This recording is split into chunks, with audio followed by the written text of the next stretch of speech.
And welcome to Diecast Restos for a Resto mod custom on this MC Toy Peugeot 309. Here's what I can tell you about this model. It came in yellow, green or blue, and that's about it. It was first produced as an MC toy before switching to the Maisto brand in around 1992. They were also sold under the Dutch name Edocar. That one you can get in white. There's no real catalogue of information about these models, unfortunately. Either way, the castings would have been first produced after 1985 when the Peugeot 309 was introduced. An end date is anyone's guess, but I suspect it was sometime in the 90s. In dismantling mine, I've taken off a bit too much of the plastic surrounding the rivet post. I think the only solution will be to glue it back together later. This is one of the few MC toys that didn't copy an existing Matchbox item, though it could be argued that they borrowed the front from the 205 Turbo 16. I think that's a bit of a stretch. It is a detailed casting with well-defined lines, has lovely soft and responsive suspension, a clear untinted transparency, and a well-moulded interior which will help to make this a great little custom piece. To kick things off, these creative 164 banded steels look pretty close to the set seen on the 309, perhaps with a few extra slots. They are looking the part and are about ready to be fitted to the model. We've got a way to go yet though, especially as this yellow paint is about to prove to be stubborn. The Peugeot 309 was never intended to be a Peugeot at all. It was meant to be the replacement for the Talbot Horizon, and was going to be called the Talbot Arizona. Styling was entrusted with the former Roots Group and Chrysler Design Studios in Coventry, England, while engineering took place at the Simca Poissy facility. The 1982 low drag coefficient Vera Plus concept car would influence the final design. Peugeot ownership dictated that the new car needed to use as much existing architecture as possible. As such, the 309 uses a stretched 205 floor pan and door shells, whilst Talbot Horizon engines and transmissions were also carried over. Peugeot decided to drop the Talbot brand ahead of production commencing in 1985. Left-hand drive production was completed at Poissy, while right-hand drive cars would be built at the old Roots Wrighton plant near Coventry. It would coexist with the slightly larger Peugeot 305 model. It was initially only available in 5-door form. A diesel engine was added in 1986, and following declining 305 sales, the 309 range was expanded in 1987 with the introduction of the 3-door body style. In the summer of 1989, a Phase 2 facelift was introduced, which saw a revised rear reducing the height of the boot lip, angled and smoked tail lights, and an altered radiator grille at the front. The interior was also improved. Peugeot's own engines would replace the Simca units in 1992, though production began to wind down in anticipation for its replacement, the 306. 309 production ended in 1994, with over 1.6 million built since 1985. For 2 years between 1995 and 1997, 5-door 309s were built in India by Premier Automobiles Limited. The 309 was offered with a range of trim levels and special editions, including the sporty GTI model beginning in 1987. It was first available in 3-door form, with the 5-door following shortly afterwards. This casting is based on a pre-1989 Phase 1 model, as it has the pre-facelift rear end, the giveaway being the squared rather than angled tail lights. In typical 80s fashion, I've gone for a grey interior. I spend a frankly sad amount of time looking at car interiors for these customs. I like to go with colour schemes that are predominant and that are most certainly realistic.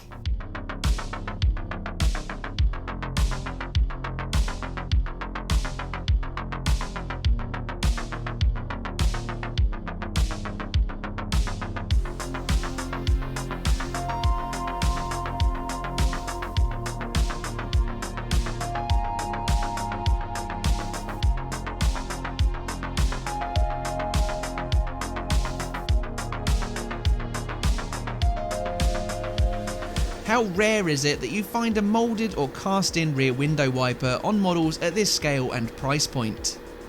Anyway, we now shift to colour application.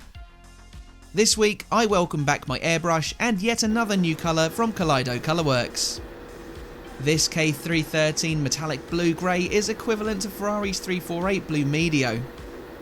I think it's a shade that is quite reflective of the Peugeot range at the time, which was dominated by greys, light blues and silvers.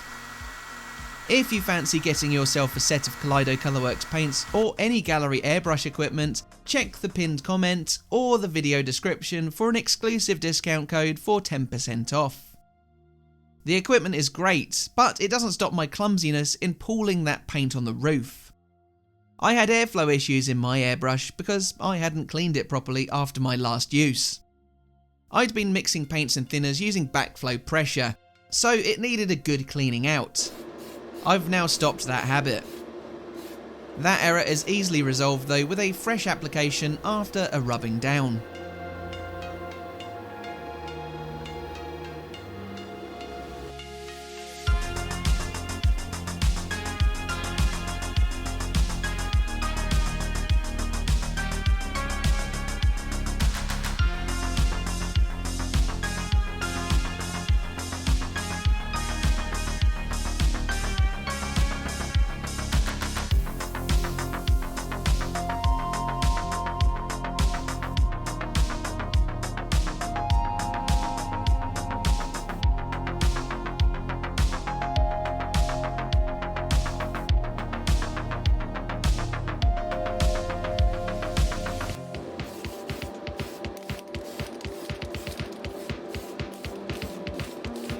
Look at that sheen. It's a great finish. It means that I can now crack on with the exterior detailing.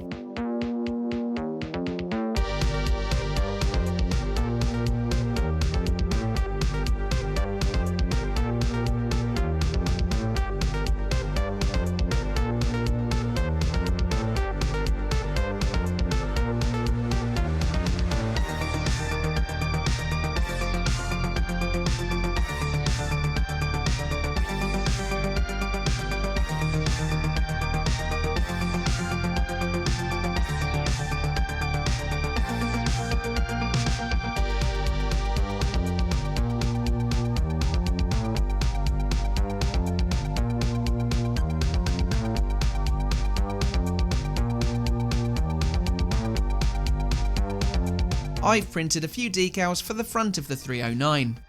The gap where the badge should go was far too large to leave blank, so I made a perfectly sized Peugeot lion crest to fill that space, as well as a pair of headlight decals. I really like how this front end is coming along.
Having mistakenly clear coated over the Sharpie, the colours have run slightly, so I need to do a quick reapplication before shading with Citadel Gloss Nuln Oil.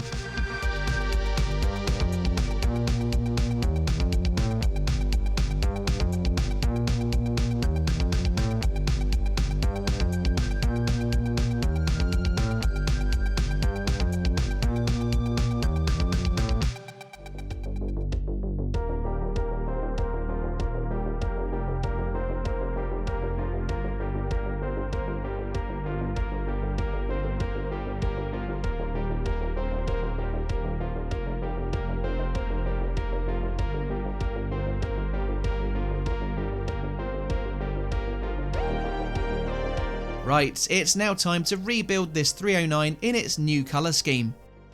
I slot in the transparency over that post protruding from the roof. Then the interior follows. The rear end uses a tongue and slot fitment, but as I said earlier, I need to glue the front post.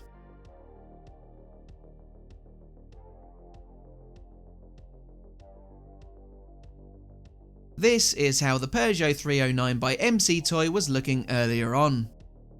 There's not too much to tell about the model itself, as there's so little information about it. But what I can tell you is that it is a really well cast piece of what is a pretty run-of-the-mill car. It's one of the few MC Toy didn't copy directly from Matchbox, but I wanted to give this one a paint job reflective of the car it replicates. So with a few extra touches and a new colour scheme, here is how it now looks. I'm a big fan of this shade from Kaleido Colourworks. There's that subtle blueness to it which really encapsulates the 1980s Peugeot colour scheme. Remember, if you want 10% off the Gallery Airbrush or Kaleido Colourworks range, use the details in the video description or in the pinned comment. This casting is one of those which welcomes extra detailing with open arms. The rear lights are nicely grooved, the same with the front grille, plus it has nice smooth surfaces for the Peugeot emblem and headlight decals to glide onto. The creative 164 banded steels really help to finish it off. Tell me what you think of this casting down in the comments, and leave a like if you enjoyed this custom build. Make sure you have clicked subscribe if you haven't already, but all that leaves me to say is thanks for watching, and I'll see you again for the next one. Bye for now.